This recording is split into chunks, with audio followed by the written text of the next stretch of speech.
Why am I not surprised that you like something dumb that's on TV? What? Why am I not surprised about that? Unacceptable. Yeah. They're all so good. I mean, I'm impressed that it's not a 47-hour YouTube video with one funny line in it, and you're like, just keep watching. It's coming up, and we're on like hour 43. Outrageous just to claim that you've ever watched 43 hours of something I told you to watch. 100% true. You would have 100% looked at true. the timestamp and be like, nope. 100% true. Now, well, no, I've gotten to the point now where I don't even click on the link. Yeah, that's unacceptable because I haven't even sent you long I just videos. assume. I've not sent you long videos.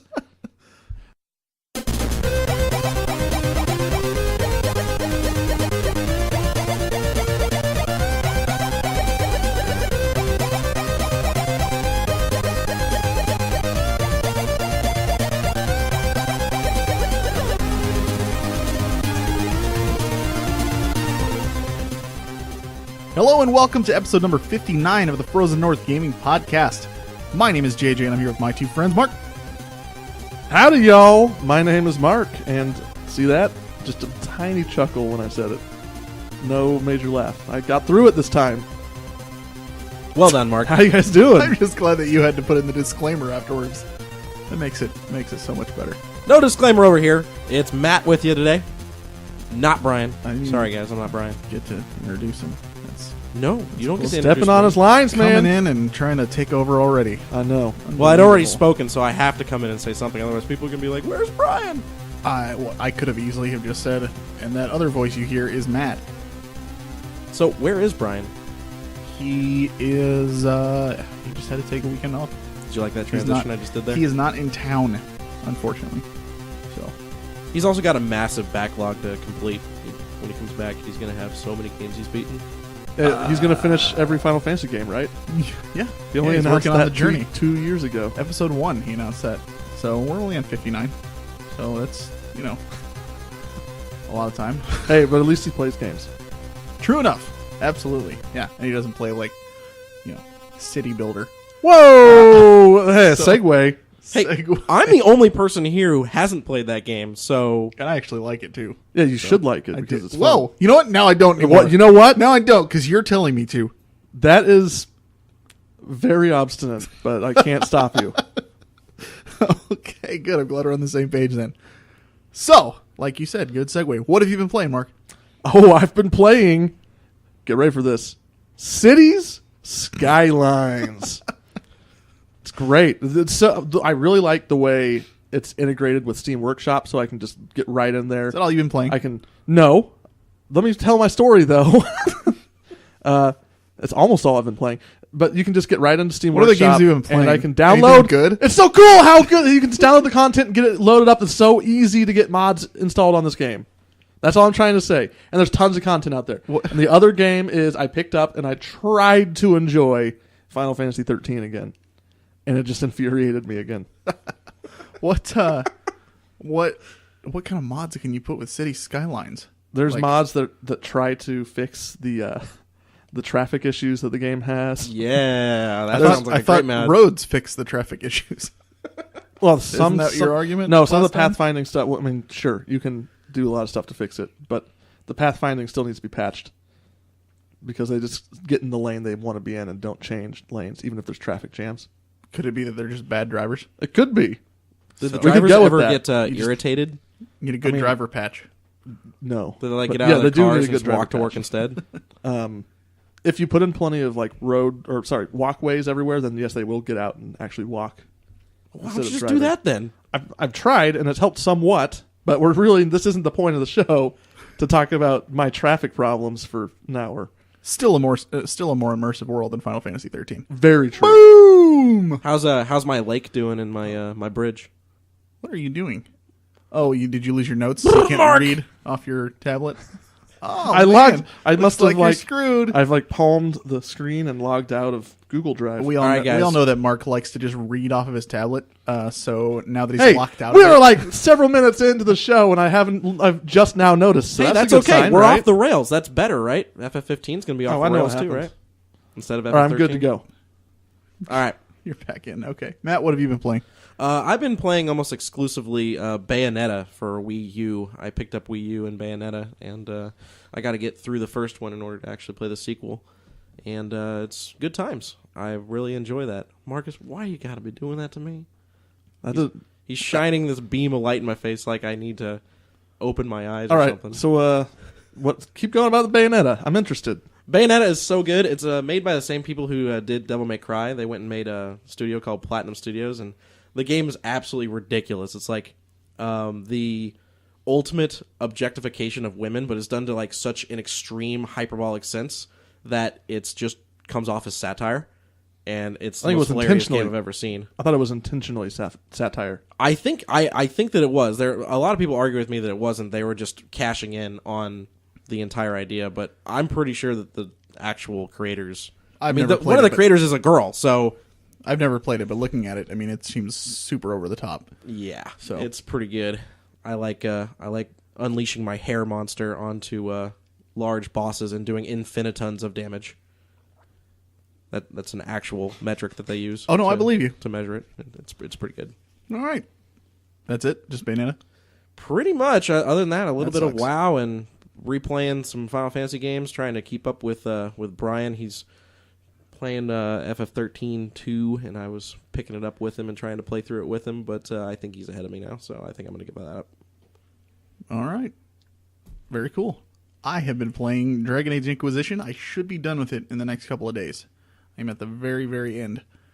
Oh, I'll be so glad to get done with that game.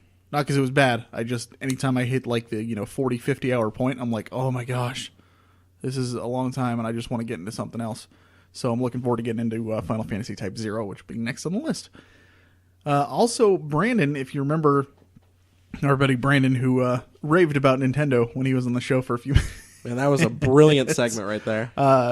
Him and I actually, I've been getting him to play some Nintendo Wii U. We've been playing Nice. Donkey Kong Country Tropical Freeze, and dude, we are having so much fun with it.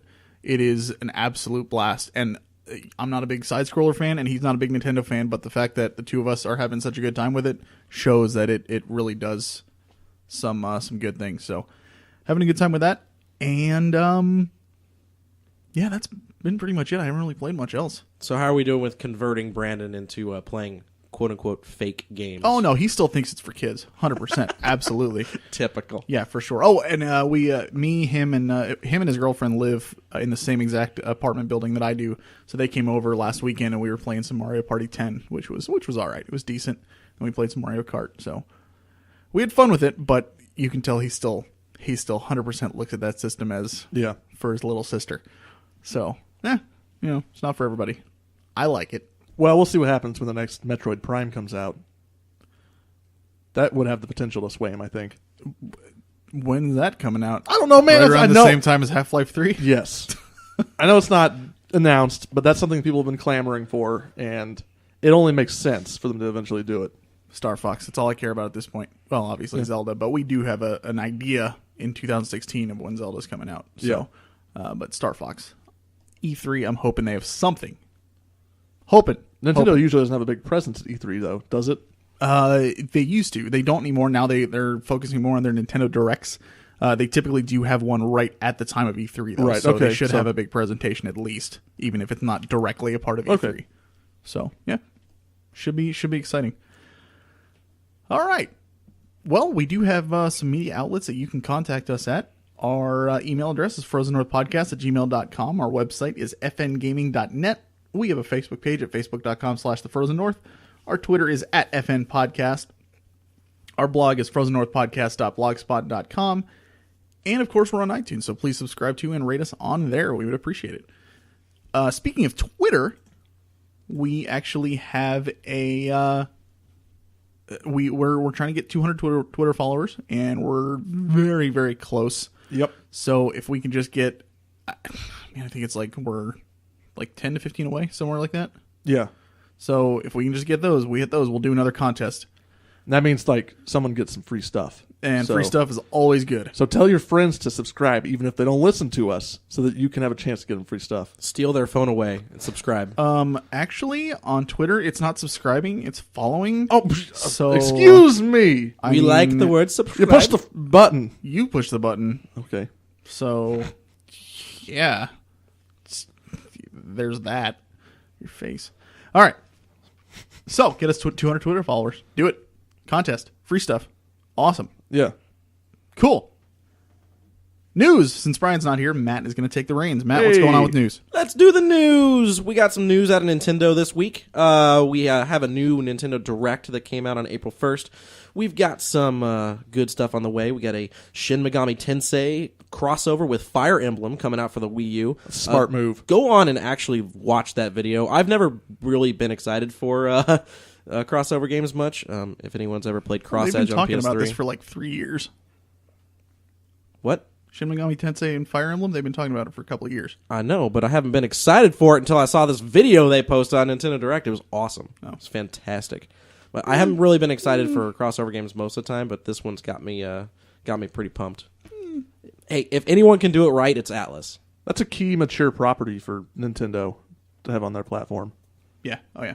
Absolutely. Anyway, they also had news on the Fatal Frame title that was supposed to come out next year or last year, but hasn't for some reason. It no longer has the subtitle that it did before, but it is scheduled to actually appear on the Wii U. So that's actually really good news for us. Mark and That I should will be released later this year. playing that That's for a- sure. I think that's a really good interface for Fatal Frame, having the touchscreen controller. And From what I understand, you actually hold the tablet up and like move it around like the camera.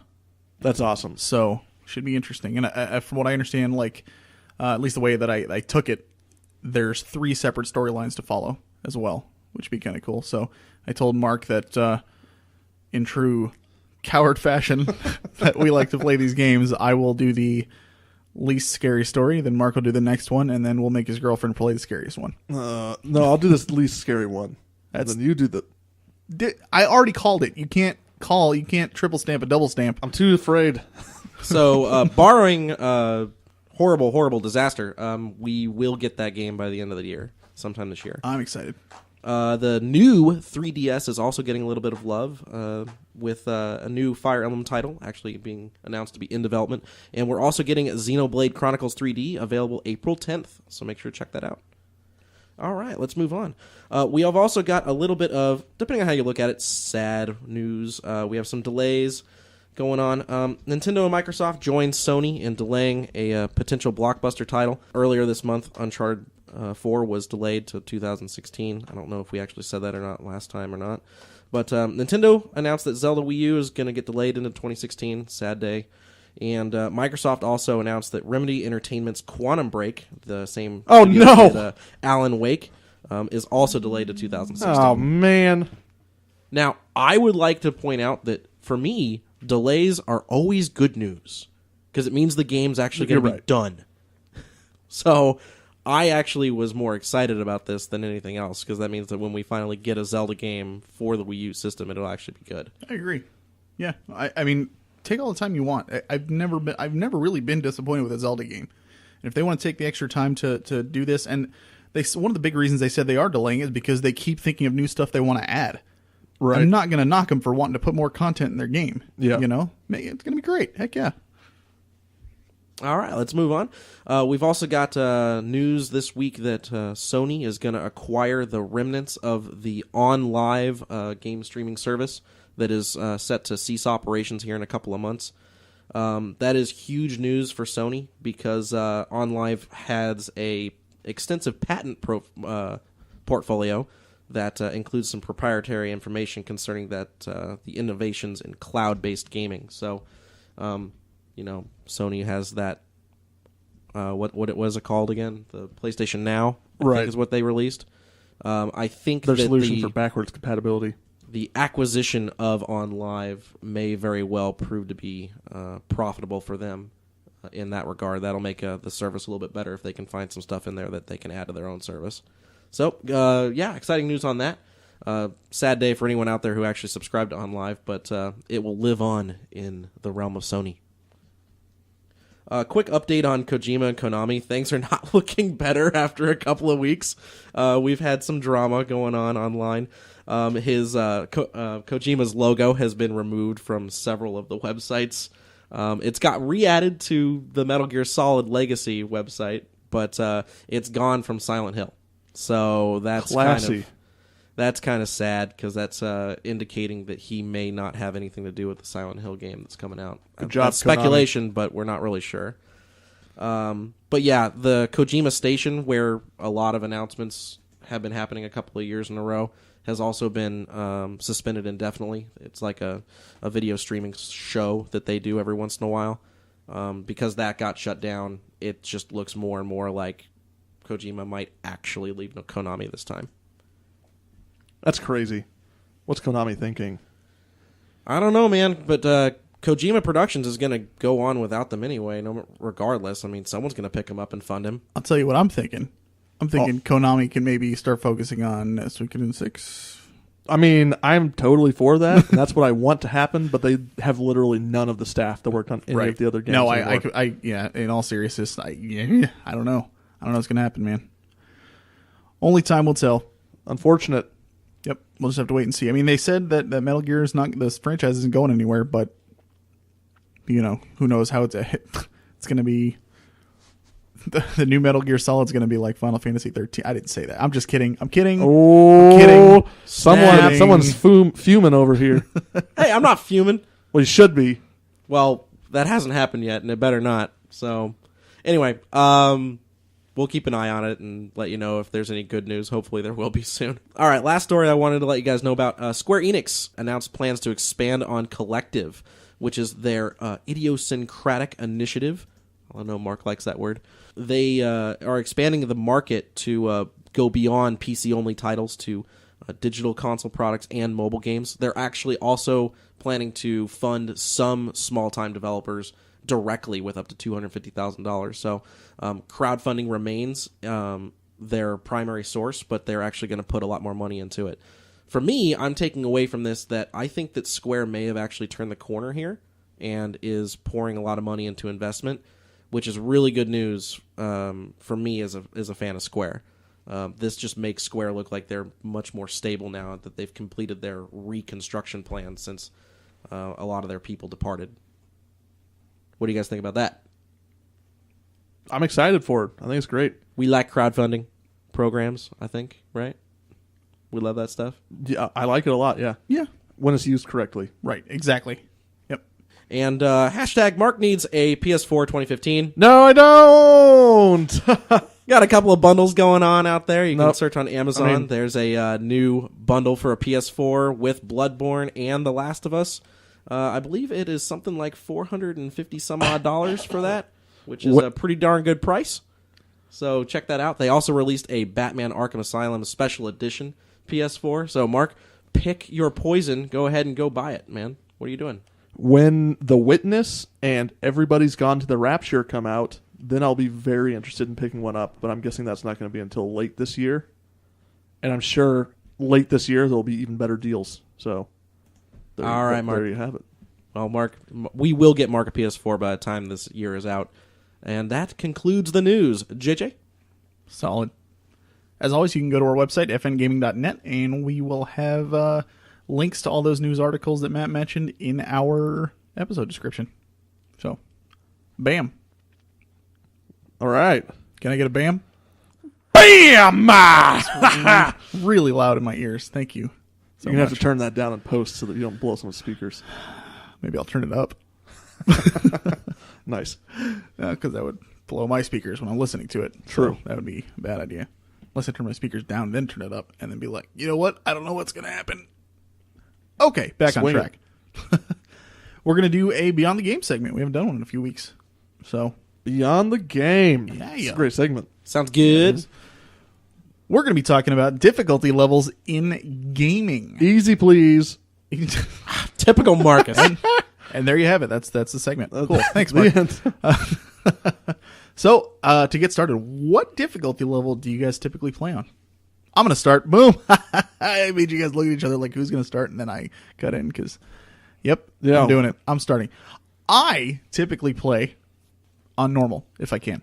If I run into some issues, normally what I'll do, because I mean, you know me, I'm more about the story than anything else. I will start on normal if I see that that's the only way I can get achievements, because some games will not let you get achievements on PlayStation if you're playing on easy, or Right. only certain ones are available on normal or higher. So if that's the case, then I will typically go for normal. If not, if I can get away with playing it on easy, it depends on the game. I don't mind doing it sometimes, but sometimes normal really just isn't that big of a deal. Especially growing up with Nintendo, like early NES and SNES. Yeah. Those games were brutally hard. Yes, they were. So games nowadays are so much easier for the most part, comparatively, especially when you're talking RPGs and stuff. So what about you guys? I would say for most games, I will typically play on normal first. However, if I hear that a game is really difficult, and especially if there isn't a way to change the difficulty in the game while you're playing it, I might tend towards playing it on easy, just because I don't want to get like halfway through and then decide it's too hard and get stuck and have to replay. So if I'm covering my bases, then I'll play on easy. However, with like the Halo games, I have played through at least the first 3 all the way through Legendary, because if you have a few friends with you, it's not actually that difficult. Yeah. So That's a good point, though. Like, there's a lot of games nowadays that are making it so you can change the difficulty mid-game. yeah, Because a lot of them didn't have that at first. Yep. It was like, you start on hard or you start on normal, you're stuck. Sorry. I particularly enjoyed Devil May Cry 1. After like playing for 30 minutes or so, it'll actually recommend to you to turn the difficulty level down if you're not very good. It's like just kind of coming in and giving you a bam We're just going to let you insult. know you're kind of terrible at this, so... I think more games should have that feature, Yeah, just that's to make you kinda feel cool. bad about It's yourself. like, dude, you suck. You need to get Mark, get let's be down honest. You would on get that easy. message every 30 seconds. Of course I would. Judging on how he's been playing Secret of Mana, yeah. Ouch. Oh, man. Oh, we forgot to mention that we were playing that. Yeah, that's right. Yeah, Mark and I and Brian have been playing through Secret of Mana. So, it's pretty I'm good. I'm really good at it. Mark is having a tough time. If you've ever played the game... I got and good towards the end. Yes, you're right. After like 3 hours of playing. If you've ever played the game and you know how the combat is, you have to wait till your stamina is up to 100% before you take another swing. We kept telling Mark that he had to wait till it was at 100%, and he would just sit there and mash the button like crazy and just push B, B, B, B, B, B, B, B. And it's like, no. And you then- take a swing, and then you wait. And then when he finally did stop doing that, he'd swing at like 85%, which is effectively not any different. Yeah, it's useless. So, but in fairness, a lot of people do that when they start playing. The only difference is you had other people telling you the right way to do it, and you still... It's hard, man. It's like you get muscle really memory not. on how to play games. It's not muscle memory because you never played it before. But I've So, played games where I have a sword and I have that perspective, I don't like think Zelda. that's true. Yeah, but Zelda, you still Hey, have to take a minute to- hey. Sorry, I wanted to see if that would work. It did. Cool. So, anyways, yeah, great game. Anyways, back to this. So Matt, what about you? What do you play on typically? I am a dummy, and I play games on hard, and this is the reason why I have trouble completing games. Because I like playing games on hard. The reason why I think I play on hard is because I want to get everything out of the game that I feel that the developers wanted me to experience, and I don't want it to be handed to me. I like the actual challenge. Unfortunately, I get frustrated very quickly. I, in my youth, have broken more than one controller. So And strategy guides? I should probably lean more towards normal, but I typically try it on hard unless it's just ridiculous. I think that actually when it comes down to is I would like normal to be a little bit harder, and I think that Marcus would like normal to be a little bit easier. See, yeah, and I honestly, I would like normal to be a little bit easier in some cases too, just because I'll start off playing on a lower difficulty because I will only play on the higher difficulties if I really enjoyed it and want to go back and play it again. Right. Like if I have no interest in the game or the world or what I'm doing, why would I even subject myself to playing on hard and just get frustrated by what's going on if I don't even like the game in the first place? You know, that's kind of where I come from on that. Absolutely. So, and I guess that kind of factors into the next question we were going to ask, like, how does the difficulty level factor into your enjoyment of playing? Like I said, I play on easy and normal because I want to be comfortable while I'm playing, and I want to feel it out a little bit and find out whether I actually even like the thing. So, Yeah. I mean, there's different types of difficulty too. It's not like it's just this linear scale of Right. easy and hard. There's also, I mean, there's Twitch gameplay. How fast are your reflexes? There's strategy. How good can you plan out what you're going to do? Stuff like that. So, and I am not very good when it comes to like Twitch type games. That actually makes a lot of sense. I actually prefer games to be harder from a strategic perspective, but not necessarily from a Twitch perspective. Right. Like I've said this many times. So when you say Twitch, you mean like reaction time and stuff? right. Yeah, like shooters. How fast you can See, react. that's funny because how I'm good the you can exact aim. opposite. Really? I play Counter-Strike, and if I obviously most of the time you're playing against other people. Yeah. But if I want to practice and I just want to have fun on my own, I will go into a game with bots and I will put it on the absolute hardest difficulty that I can. And I'll lose. I'd say I'm probably 50-50 on winning and losing on there. Like I do decent. Yeah. And it's because I can handle it because I've been playing the game forever. Right. But and when it comes to strategy and stuff like that, I'm so terrible at planning moves, and like chess, I am awful at it. I grew up, my dad used to just beat the crap out of me in that game all the time. I'm terrible at thinking moves ahead and trying to counter different moves and that kind of stuff. And I think because of that, I like to play on easier difficulty levels and then just overwhelm people with, sheer numbers and that kind of stuff. I gotcha. And I should say that I play different types of games for different reasons. And I like online games where what I'm Take his doing, tablet away. where what I'm not even looking at it. I was just checking to make sure. I was just making sure I wasn't answering like the next question. Wow. Where was I?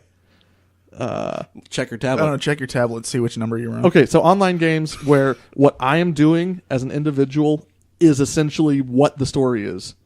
I actually enjoy the challenge quite a bit because of what it causes people to do socially, the risk and reward involved in what you do. So in that situation, I actually like challenge quite a bit. But if I'm playing it specifically for the story, then the worst thing you can do to me is force me to continuously repeat the same section when I just want to get to the next plot point. Right. Yeah, exactly. 100%. And that explains your love of brutality of like those MMO games where like, oh, this game, like, because Mark always talks about how he loves easy games, but then you hear him talk about playing an MMO and he's like, dude, I started this new one and it's drop everything on death and everybody can attack you at no point. And I'm like, how is that easy at all? Like, what the heck, dude? Yeah. So, but I mean, But then those makes give you total like sense. the best stories to tell people. Absolutely. Yeah, well, 99% of the stories are, so I was doing this thing and I was farming this wood when I was fighting and I died. But you've played a little bit of lot. Rust and you saw what was As a cool group, about it's it. great. Yeah, Yeah. if you have friends, it's awesome. If you're alone, It like can when I be started terrible. out, I lost everything every 20 seconds. Yeah. Because I was just dying over and over again. But yeah, once I got to play with you guys, it was actually a good Right. time. So it falls into that pattern. So yeah, Cool. That's how I find enjoyment. I need to get myself into that pattern. I would finish games more often if I followed Mark's idea. I should also say, and I've mentioned this before, games like Dishonored and Deus Ex, where the challenge is not Twitch, it's not reflex related at all, but it's like saving the game, plotting out where all the enemies are, sneaking on the rooftops and making sure no one sees you, just being undetected, stuff like that, where I get a great sense of reward for being meticulous and planning things out. Right. I love that. Matt, what about you? How does difficulty factor into your enjoyment?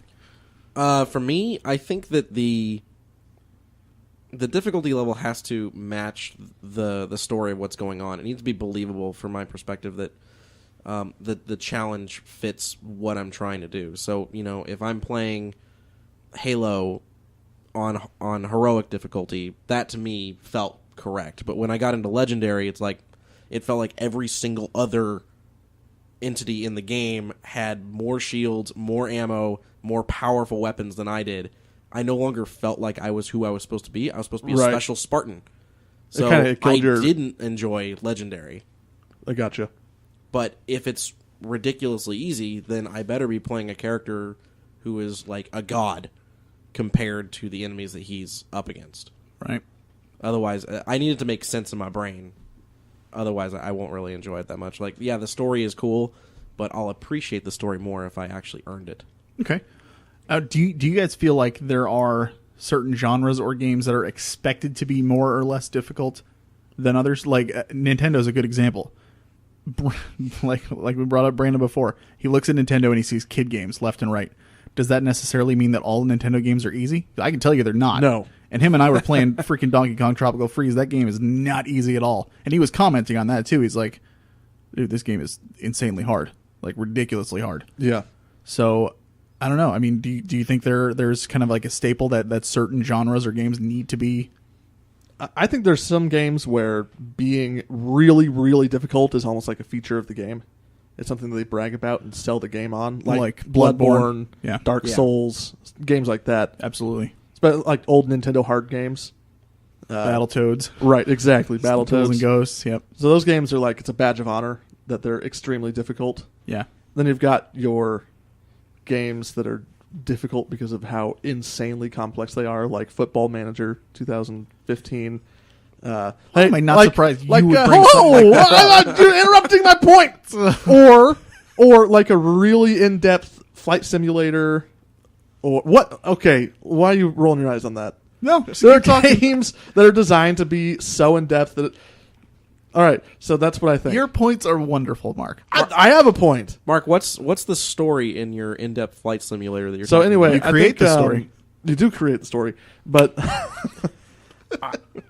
I think that some things get mistaken for difficulty as well. Like a lot of JRPGs aren't necessarily difficult; they're just really labor-intensive. It's just, okay, I have to keep grinding until I get to a certain level, and then I can take this guy down. And that's not difficulty. Well, actually, that brings up a good question, though. I think that's one of the reasons I like those kind of games, because you can actually control the difficulty in those situations. You can level up and make it easier on yourself, or you can, try to just boss hog your way through it and, make it difficult. Like, you see some of these... if you've ever gone to like message boards for some of the older games, and I would assume some of the newer ones do it too, but like the older Final Fantasies and that kind of stuff, you see these low level challenges. Some people try to do like Final Fantasy VII with no materia, no items, low level with no equipment upgrades and stuff like that. And insane. It's like, oh my gosh, dude! But people do it, and they make it through, and then they list their strategies and what they did and everything. It's impressive. So I think that's one of the reasons I love RPGs so much, is because you can control the difficulty in a lot of cases. So. Yeah. The only other genre I would bring up would probably be horror. Horror genre is normally a lot harder because you're expected to die a few times in every horror game.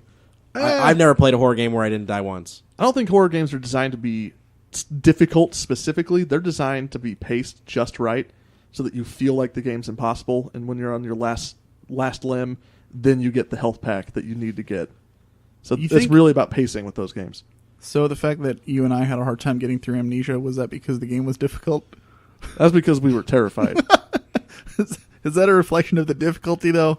No, I don't think it is. Because we couldn't play it. Right. We couldn't get through it. It was hard to get through. Because it was terrifying. Right. So because I just wanted to stop touching the controls and like walk away. Oh, you played like 5 minutes of it. It was too scary. Even though I was in like a safe zone, it was still take pride scary. in the fact that I played about 75% of the game. I did that giant place with all the water and the things in the water. That was pretty scary. That was a pretty freaky part, yeah. I couldn't handle it. I was like, man. It's your turn again, JJ. That was a great game, though. It was. It was a good time. All right. Well, anybody else have anything to add? I wish that Nintendo would go back to its roots of having games that start out easy and then progressively get harder. And at the end, there's like a level that's ridiculously difficult. And if you get past that, then you get your kudos because you're like, yeah, I actually saw the ending of that game. Easy to learn, hard to master. Yeah, like Ninja Gaiden, you can play through the first 3 or 4 levels, no problem. Most people will get through them, but those last couple of levels, no. You got to be really good. Mark saw something on his tablet and his eyes lit up. Left field on this one, but the worst thing ever is that vine swinging segment in the first Kingdom Hearts. Where it's easily like a 5-minute long thing where you swing across a bunch of different vines, and if you fall off anywhere on any one of those vines, you have to repeat the entire segment. Yeah. Don't fall off. I mean, I eventually got it. It's really not that tough. It was pretty tough. You can ask my fiance. I was furious after that section of the game. I was like, I'm done playing. Mark. I'm done playing this. No, because the timing was weird, and I would go where I didn't mean to go. Yep. It's all right. No, your excuses are cute. So if you have any thoughts about difficulty in games, or you want to just tell us why we're wrong, shoot us an email. What's our email address, Mark? FrozenNorthPodcast@gmail.com. That's it. That's right. Okay. We got a top 5 this week. Mark, what's our top 5? Our top 5 games are... Why did I say it like that? I have no idea. We are covering our top 5 video game sequels. Indeed. What makes a good sequel, Mark? A good sequel is a game that takes what was good about the previous game, the plot, the gameplay elements, whatever, and improves upon it. Well said. All right. I kind of relaxed in my chair as you said that because I was expecting you to give a long-winded definition, but There you There's have it. probably Pretty more much- nuance there than that, Mark, but said it. that works. Go ahead. about If it. you got the nuance, tell everyone. No, I mean, now by all means. Now I'm afraid. yeah, it was pretty darn good. Yeah. You got it covered. All right. Well, we got any honorable mentions? Anybody? I can't remember. He forgot to sure put him I on his had some. tablet. The one that I took off my list to put another one in. I don't. Nope. I don't have any. No, because I think that was on Matt's list. There's no other good sequels other than the ones I listed. Teenage Mutant Ninja Turtles 2, the arcade game. Good call. I'm trying to think what else. There's a lot of classic games. I mean, I could name a bunch of retro. I mean, Lolo 2 was phenomenal. There's a lot of Zelda titles that follow up kind of from one to the next that are really good. I would not say Zelda 2: The Adventure of Link was that great of a Right. follow-up. Majora's And we should Mask? point out, you're not going to see we wouldn't say Final Fantasy 2 because we're talking about, we want games that are direct sequels and not just games that have the same title but aren't really related at all. Is Majora's Mask, does that count as a direct sequel to Ocarina of Time? Kind of is. Yeah, kind of. Depends on if you subscribe to the whole Zelda timeline theory or not. I don't care what people say. They shoehorn that thing in just to make it No! seem cool. It's They cool. absolutely It's did. cool. It is cool. Absolutely. Okay, all right. But I think people were just like, "What? Where does this? When does No, this you're happen? right. When does Link?" I'm go?" sure at some point, And they were like, timelines, it's probably after different lives." Ocarina of Time, they're probably it'd be cool if we said these were all related. Yeah. But it's ridiculous. Even though Hyrule Historia is actually a really good read. If you haven't read it, it's awesome. Let's just hop into our top 5. Let's do it. Matt, you're the new guy. Start us off. Sounds good. My number 5 is Not a sequel. unbelievable, JJ. Unbelievable. Warcraft 3 is definitely a sequel, and it is my number 5. Terrible. What? Terrible. Why are you hating? Because it's a sequel in the definitive sense, yes. But when you think sequel, you think the second one. Hey, I think that it took a lot of the gameplay elements from Warcraft 2 and improved upon it. I highly disagree with that 100,000,000%. I love this game. Because I hate the heroes system. I thought that was a terrible addition. I love the fact that I am doing macro management of my buildings, and I'm micromanaging all my units, and I also have to jungle a hero and control my hero in combat. I loved all three of that going on at once. It was very challenging to me. I loved it. Revolutionized everything in the RTS genre. It is a really good game. Your number 5's wrong.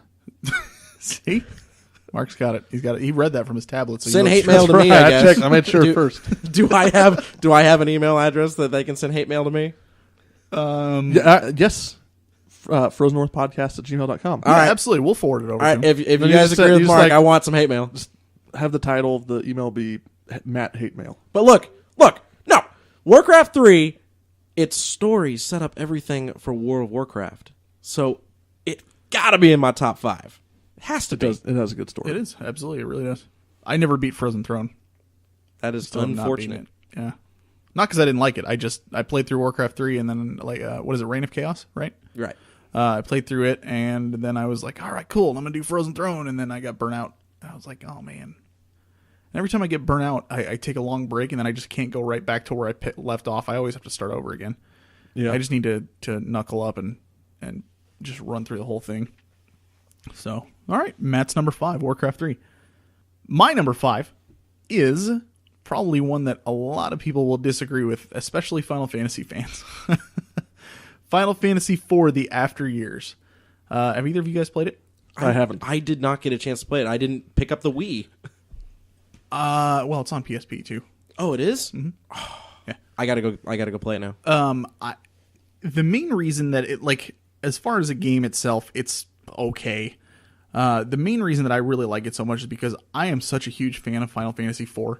It is such an amazing, amazing game, and it was the first RPG that I ever played, that I knew was an RPG, that made me literally fall in love with the genre. Because I was such a huge fan of that, when I heard out they were coming with a sequel, I was like, oh, sweet, cool, this will be fun. They added tons of new characters and almost made the gameplay feel like Final Fantasy VI, which obviously my favorite game of all time. They made it to where you're going around, you're recruiting new characters and bringing them in, and then you're playing through these different scenarios of all the different main characters from 4, and they're all recruiting people in their own individual scenarios, and then at the end, you get one scenario to tie everything together, but every single character is in there, and you get to pick your own party from all of them. They all have their own unique abilities, and it's just it's I love collecting characters. Yeah, is the best way to who say doesn't? it. I mean, and that's if there exactly were what it is. If there were 108 characters, it would be even better. Oh, absolutely, yeah. This sounds Oh, amazing. I don't hear anybody arguing with you. Hey, So that's it's stamped. Stamped. Take that to the bank. But this game sounds amazing. Like, what possible argument is there out there that it's bad? I don't understand. It's short for one, and it's not the deepest game in the world. If it's short, it just makes it more likely I'm going to finish it. It's very, very hit or miss among people and among fans. All right. I really enjoyed it. It's the main character is Cecil's son, Cecil and Rosa's son. Right. So Theodore is his name. Theodore? Ceodore. I think so. Yeah. We need Brian here to argue with me about how to pronounce a name for like 20 minutes. He was right though. About Ramu? No. Oh, sorry.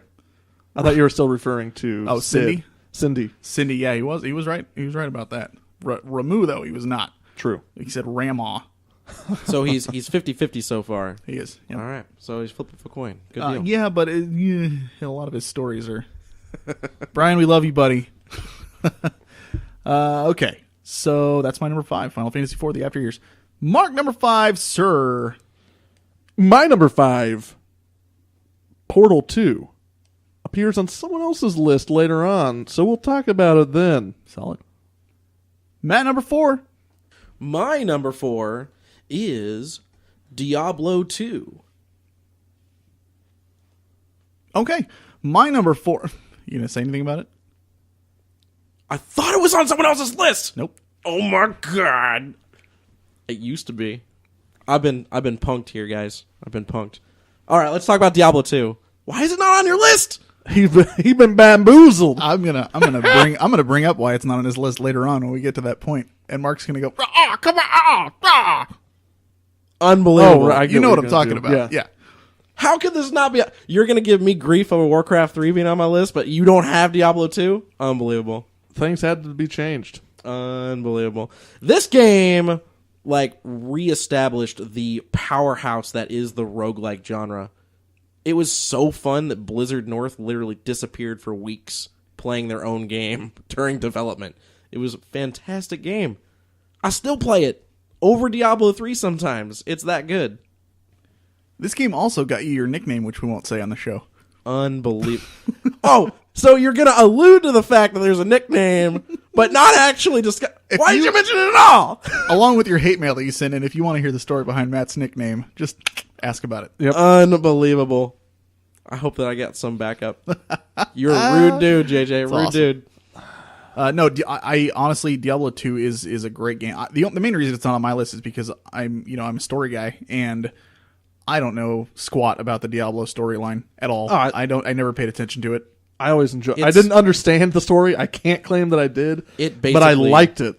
I thought it was a great story. It basically just throws Dante's Inferno stuff into something that makes somewhat sense. That's kind of how I took it. Yeah, I tried playing Diablo 1 and I couldn't do it, mainly because you can't run. It's all walking So everywhere. good. So good. Oh, it's awful. It's pitch black on the majority of the screen too. But I can, and Matt can attest to this too. We spent so many hours playing Diablo 2, like when we were younger. Oh my gosh, lost so much time to that game. Being able to play with 8 people? Right. in the same world, and I wish they would have kept that in Diablo 3, where you can all be playing in the same world, but people may be playing in different acts. So you can sit there and talk to each other while you're playing and stuff like that. And I do miss that. But Diablo 2 introduced me to roguelikes. And I still, to this day, I think it's an amazing, amazing game. Bottom line, if you haven't played Diablo 1, go and play it, and then you will realize the leaps and bounds that Blizzard took to get to Diablo 2. It was such an improvement. It was unbelievable. Definitely. Okay. Matt's number 4, Diablo 2. My number 4 is a Zelda game. The Legend of Zelda: A Link Between Worlds. Solid. We reviewed this last year. Yep. I think right around this time, actually, something like that. I think you're right. So it was pretty soon after it came out. This is the follow-up game to, well, not direct follow-up, but it's in the same vein and same world as A Link to the Past, the Super Nintendo Zelda, and that game was so amazing. It's one of my top, if not my top. That and Ocarina of Time kind of go back and forth with each other. It just depends on what kind of mood I'm in. That's a tough call. It is. But they came out with this game, and man, I was blown away. It brought back the old school top-down, just running forward and solving puzzles on your screen without having to worry about a 3D world that I loved so much about the earlier games. And for me, me, I love the old school stuff. Yeah. It hit home and it struck a chord, and I absolutely loved it. I still adore it. I'd love to go back and play it again because it was such a clean playthrough. You can just sit down and you can knock out a couple of dungeons and accomplish something. And honestly, the whole world itself is like one big giant dungeon, which is kind of cool. So, anybody have anything else to add? Did you ever play it? No, I haven't got a chance to play it yet. I got to go pick it up. Yeah, you definitely do. It is an excellent game, especially if you liked A Link to the Past. Highly recommend it. All these handheld devices that I gotta collect. Do you not? I thought you had a 3DS. You don't? No, I do, but I am catching up. I'm still catching up on the Vita.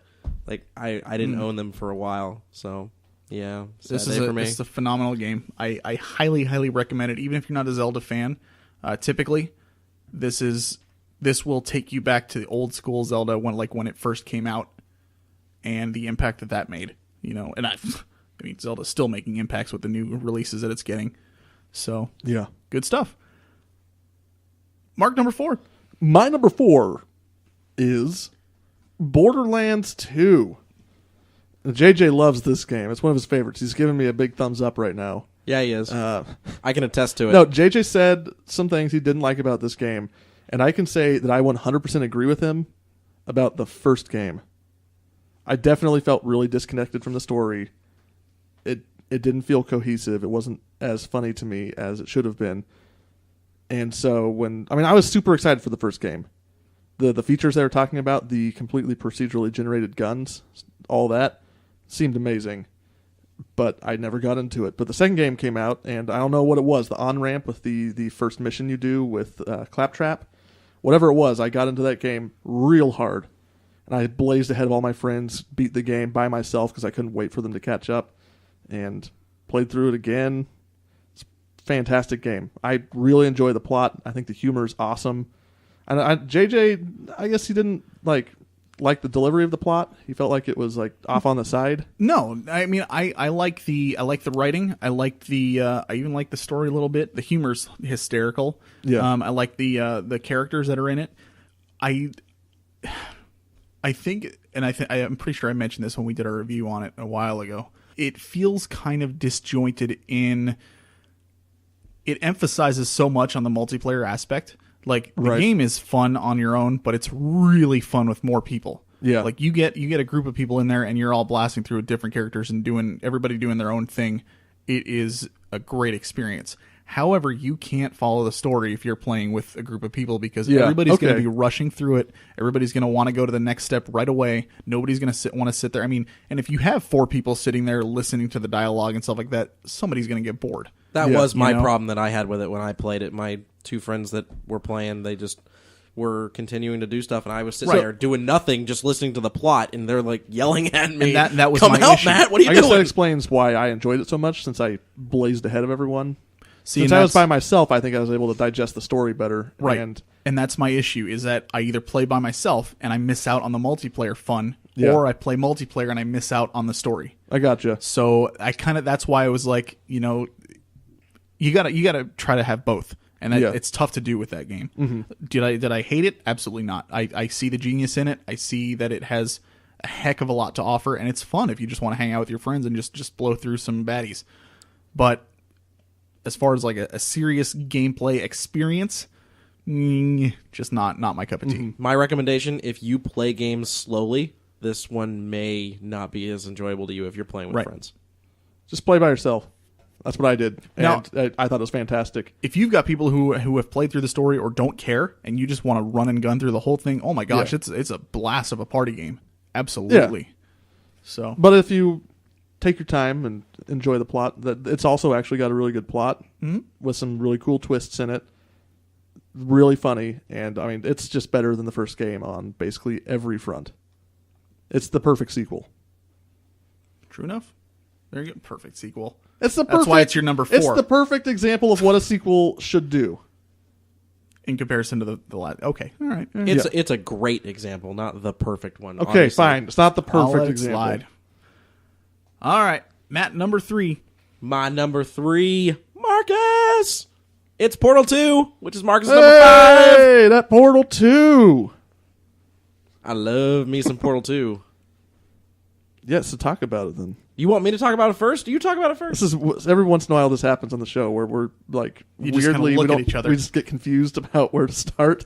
Yep. I like Portal 2 in the same way that I love BioShock Infinite, where it's like it's showing you a mirrored experience of the first game. Yeah. How you fall. I don't want to give away I mean, there's spoilers, but there's you, this you part, deal with things. There's this part in the first game where it's like pulling back the curtain and everything's revealed to you and it changes the entire meaning of what you've taken in from the game so far. And how are you going to one up that? How are you going to do? You can't do it again. And that's the same thing that happened with BioShock. It's like there's this amazing twist. Are you just going to do another twist? You can't recreate that.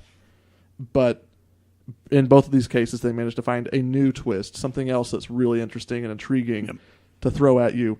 And this is like Portal, but like 3 times as long. The first game was really short. It's got new tools to use, new puzzles for you to solve, amazing new locations for you to explore. It's just a fantastic game. I agree completely. I love specifically the beginning of the game where you know almost immediately exactly what is going to happen, and you're trying to make sure that it doesn't happen, but you know in the back of your mind it's inevitable. This is going to happen. She's going to wake up. And then it happens, and you're like, son of a gun. Did either of you guys get a chance to play the multiplayer on that? I haven't. I have not. That is, I played through with your brother. I think Yeah. I've mentioned that before. Yep. That's the best part of the game, honestly. Really? Because the puzzles that are designed for it are so amazing, and it really relies on both people to be doing their job. And it's the perfect challenge. Just the humor is absolutely hysterical, and you and I should play through it sometime. All right. we're doing a Does LAN it party have, soon, I think. So oh, that's perfect. We should try it out. Perfect. This honestly had a tough time not making my list. I love this game so much. So, good choice. All right. My number 3, StarCraft 2. I love StarCraft 1. I thought it was amazing. I love Brood War. Fantastic expansion. There were some things that I wasn't really big on, though, like when you playing multiplayer with other people, there weren't a lot of settings that you could tinker with. So if you were like, I just want to play against some computers and have an easygoing match and that kind of stuff, you could do that, and then all of a sudden your teammate could come in and just backstab you and kill you, and then you get a loss. And it was like, oh, well, thanks for doing that, guy. Appreciate it. StarCraft 2 gave you so many options, so much customizability, and added so many different things to each of the races, and really, really just made it so much better in true Blizzard fashion. I mean, if Brian was here, I guarantee he'd be gushing about it as well. I still, to this day, think, it's probably the best RTS that I've ever played personally. I cannot say enough good things about StarCraft 2. It follows up the first one beautifully. The story is phenomenal. Excellent, especially if you've played the first one and you know a little bit about the characters and Raynor, and it's just an amazing follow-up, and I love it. Yeah, I definitely agree. It's amazing. The only reason it's not on my list is probably because there's not this huge StarCraft MMO behind it that continued that storyline. I had a hard time not putting it on my list as well. Still definitely my favorite esport to be involved with by far. I watch a lot of esports, but from a multiplayer perspective, it's amazing to see professionals play. Mark, this you're game. shaking your head. Have you ever watched like professional StarCraft 2 players? No. It's they turn it into an art form. Like it's insane. Some I of the believe stuff you. they do. I believe you. It's pretty crazy. I have different tastes in RTSs. However, I will not dispute the story, the quality of the story, because I've played a lot of the games and they're fantastic. Yeah. No, you tend to like the bad ones. Okay, so moving on the list. Bam. All right. I'll Moving give it to you. on. Mark's number 3. My number 3, Half-Life 2, appears later on someone else's list just to spite me. That may be true. We'll But talk about it then. it shows up right now. Matt, what's your number 2? My number 2 is Half-Life 2. Terrible. What? You just had to put it ahead of me. Yeah, I'm just to surprised- rub it in. Look, you could have put it at number 1, man. And I couldn't actually. Because I put other things at number 1. And number 2. Yeah. Look, I didn't put it at number 2 for spite. I legitimately believe it is the second best sequel ever made. It's a solid game. It's still one of the best FPS games on the market. You I mentioned would before say. there's this thing about horror games and pacing. Yeah, Oh my god, Half-Life 2 must have gone through such testing. definitely. I mean, people talk about focus testing like it's a bad thing, like it whitewashes movies and games and stuff like that and ruins them because they come in and make these executive decisions. But Half-Life 2 was highly focus tested. You just have to understand what they're telling you and filter it and get the right message out of that. The pacing's perfect. Every time you start to get tired of a certain portion of the game, the way that portion of the game works, it switches. All of a sudden now you're on Highway 17. All of a sudden now you're at Ravenholm. So it's always changing it up, always giving you a new game like every 3 or 4 hours. It's fantastic. And that's something that Half-Life 1 attempted to do at some points, but didn't fully succeed on the same level that Half-Life 2 did. So Right. it definitely fits the mold of being a good sequel. What I was going to say was, like, I played Half-Life 1 when I picked it up with Counter-Strike, when I heard about Counter-Strike, because that's what I was really interested in at the time was Counter-Strike. Yeah. So when I picked up Half-Life 2, I didn't really know to expect this blockbuster game that would change everything, and it did. It really did. I see elements of Half-Life 2 in every game that comes out that's a AAA title now.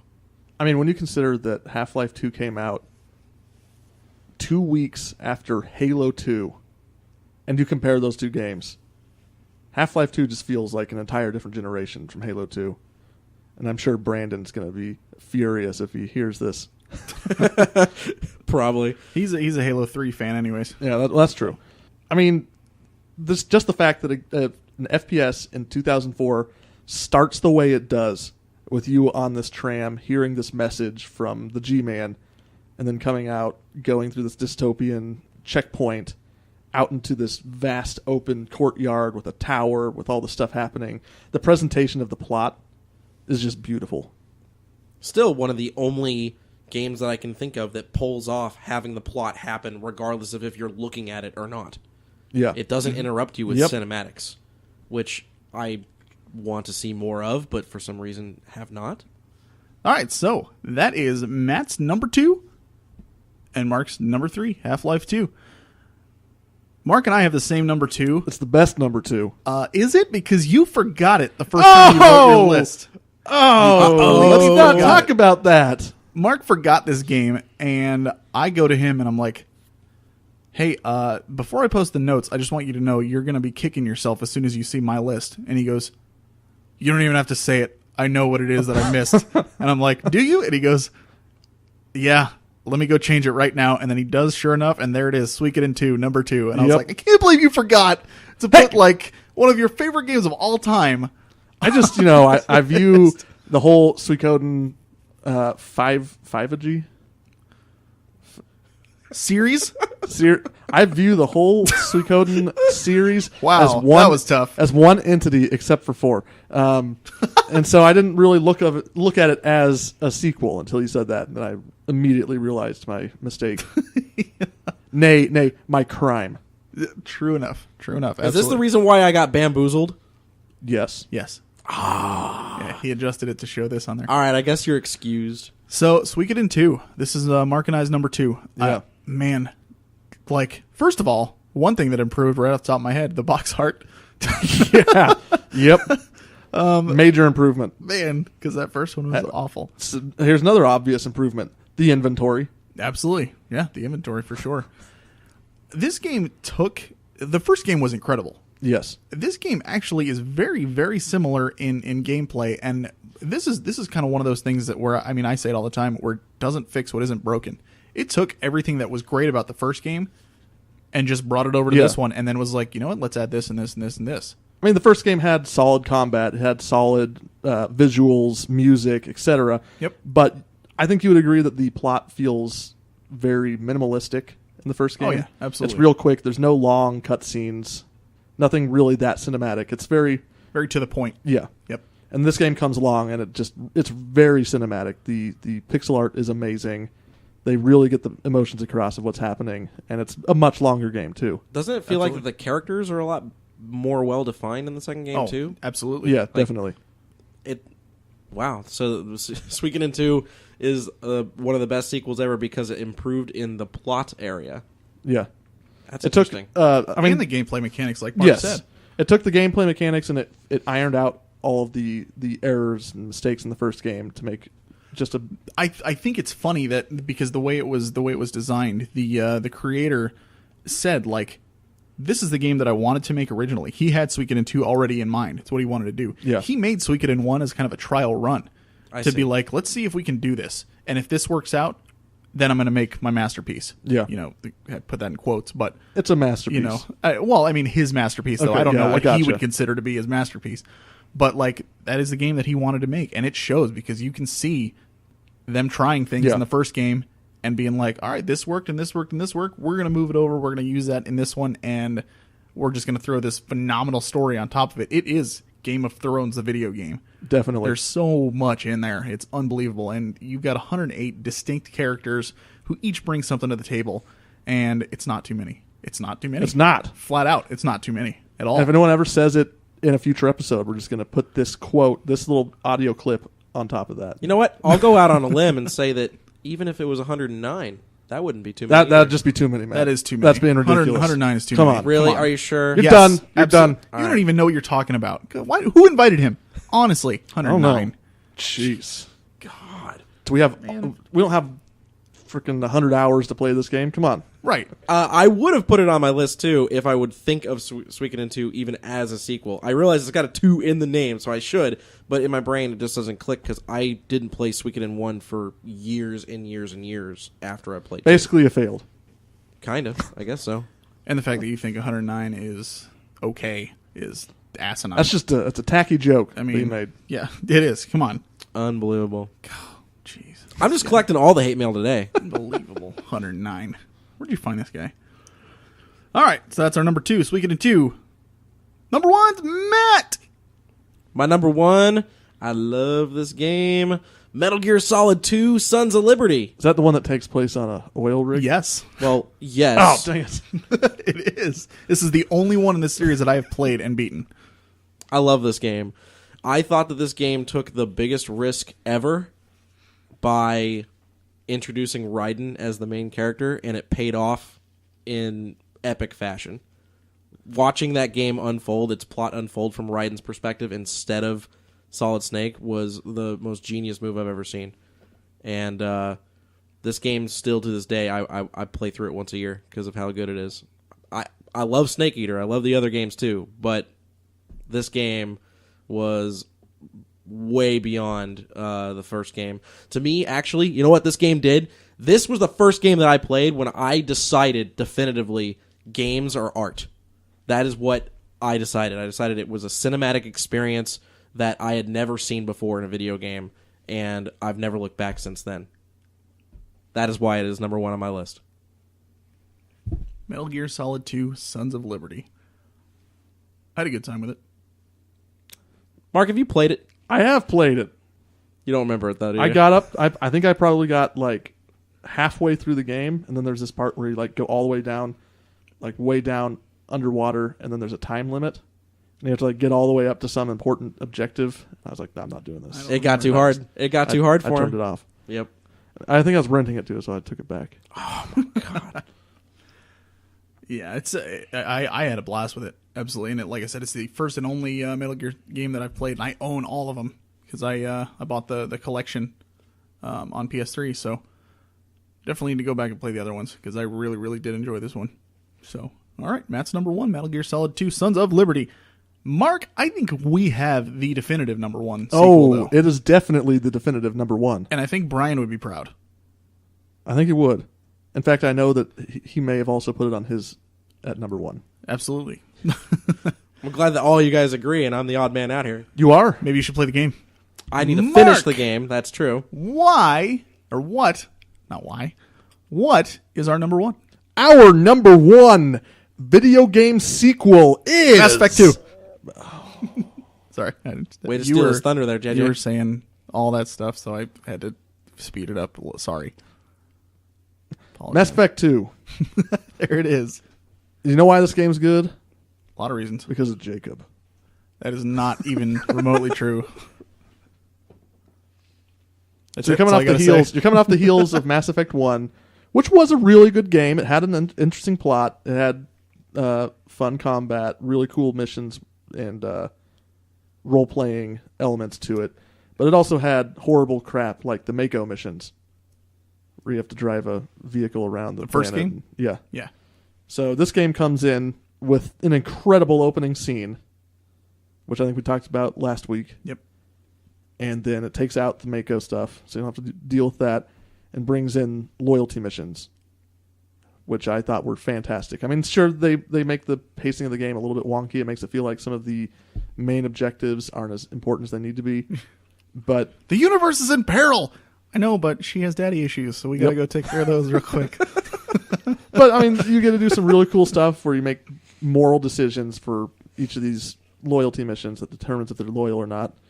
And it also has something that we've talked about a few times in the past, which is just when you get in the zone in a game and you start time traveling, literally. Yep.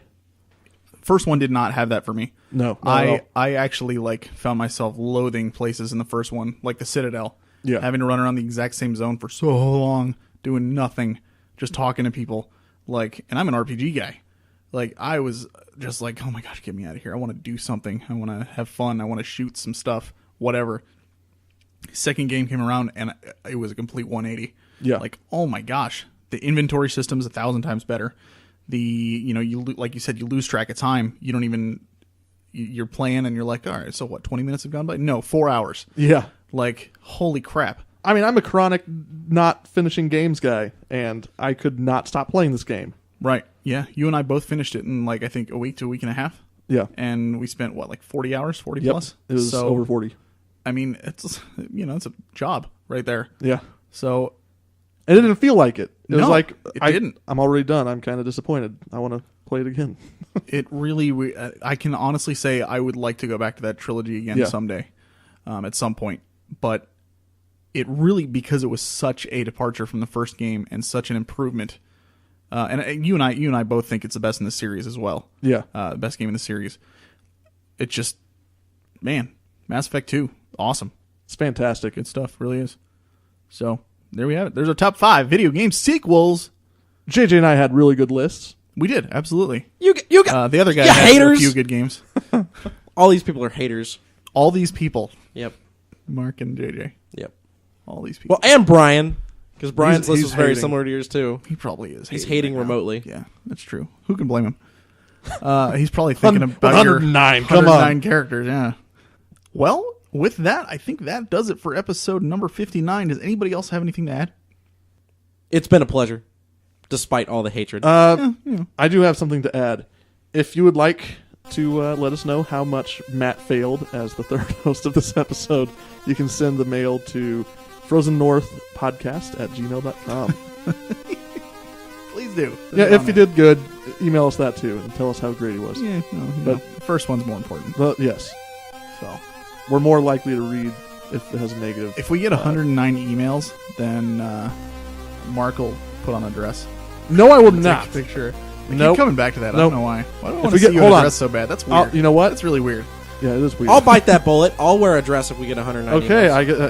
He's Yeah, really but I eager. don't want to see you in a dress. He's really What? eager to wear. a You dress, want I to guess. see Marcus in a dress and not me? Yeah, kind of. Because I know Rude, you'd be dude. comfortable with it. Oh my god! You'd be comfortable with it. I don't think he would. And I think it'd be funny. See all this hate that I got Do to you deal agree with that? you That guys? Matt would be comfortable in a dress? Yeah, Exactly. See? he was jumping at that offer. Oh, I have no doubt. He's like, oh, go and line Trying up. to be Seriously. helpful here. I'm ready. We got it. You know what? I will make an incredibly bold offer. If we get exactly 109 emails, and you're not going to be able to know because you're not going to know who else has sent emails, but if we get exactly 109, I will give my copy of Suikoden 2 to someone. Oh, wow. That's impressive. That's just because I believe it will not happen. Are we gonna have to? You cheat better here? not delete I emails. was going to say, because I could easily just send it to there. Don't do that. Oh, man. All right. Well, with that, then, this is the Frozen North signing off for episode number 59. Gosh, episode 60 in 2 weeks, man. 60. Oh, man. 60. Man. We're gonna have like a cake Nope. to celebrate. Yes, we're going to share it with our listeners. We should. We'll start the episode with divide like. it to 109 slices. We should start the episode with like a minute long audio of us just eating cake. Oh, I wouldn't be able to everybody deal would with it. love Marcus eating is just petrifying. I'd make to it me. really noisy and disgusting sounding too. that. No doubt. With that, this is the Frozen North signing off, episode number 59. My name is JJ, My name is Mark. And I'm Matt. and as always, keep on gaming.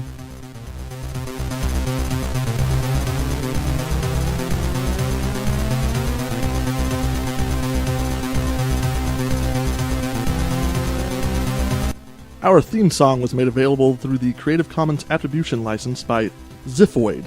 The song title is Radical Fanfare.